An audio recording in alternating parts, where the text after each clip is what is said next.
দুজন ভাই ককাই শীতল মস্তিষ্ক কৰে গুলিয়াই হত্যা কৰেছে একমাত্ৰ মুসলমান হওয়াৰ কাৰণে।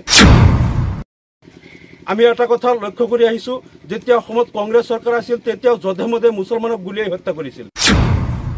মুছলমান পালে গুলিয়াই হত্যা কৰাটো কংগ্ৰেছৰ যেনেকৈ স্বভাৱ আছিল, একেই কাম এতিয়া বিজেপিয়ে কৰি আছে। বিজেপিয়ে 2016 চনত কৈছিল যে আমি পৰিৱৰ্তনৰ চৰকাৰ আনিম, আমি পৰিৱৰ্তন বিচাৰো, কংগ্ৰেছৰ অপশাসন আমি অসমৰ পৰা নাইকিয়া কৰিম।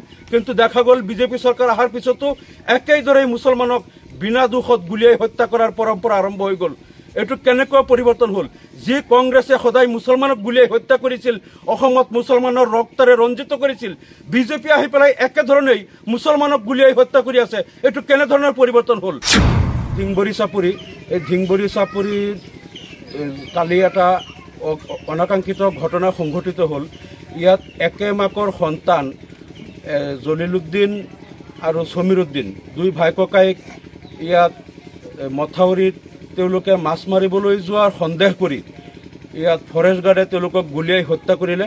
একদম ওচৰৰ পৰা সম্পূৰ্ণ শীতল মস্তিষ্কৰে দুজন ভাই ককাইক গুলিয়াই হত্যা কৰিছে মথাউৰিত। তেওঁলোক মথাউৰিত গৈছিল আৰু ফৰেষ্ট গাৰ্ডে ভাবিছিল তেওঁলোক মাছ মাৰিবলৈ যাব, সেইকাৰণে গুলিয়াই হত্যা কৰিলে।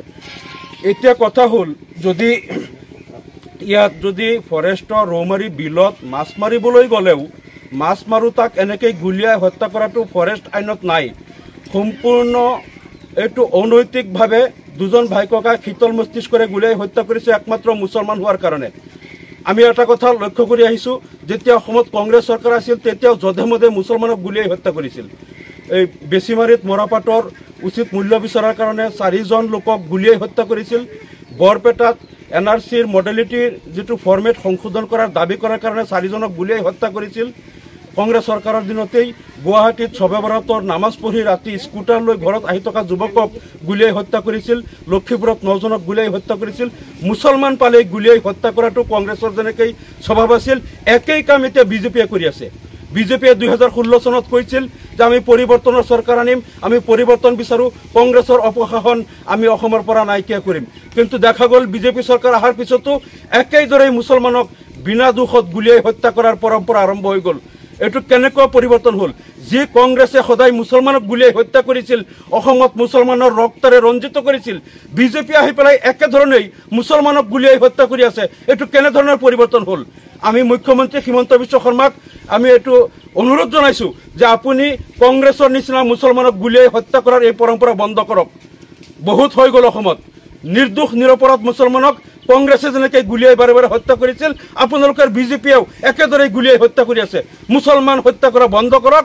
আৰু এই মোৰ লগত আছে ইয়াত যিজন জলিলুদ্দিন, তেওঁৰ ছোৱালী, দুজনী ছোৱালী আৰু এজন ল'ৰাজন তেওঁ শাৰীৰিকভাৱে বিকাৰগ্ৰস্ত, মানসিক বিকাৰগ্ৰস্ত, নাৰ্ভৰ বেমাৰত আক্ৰান্ত।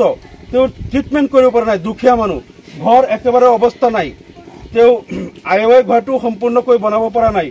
আৰু ইফালে সমীৰুদ্দিনৰ কণ দুটা শিশু, এওঁলোক আজি অনাথ, আজি এটিম হৈ গ'ল।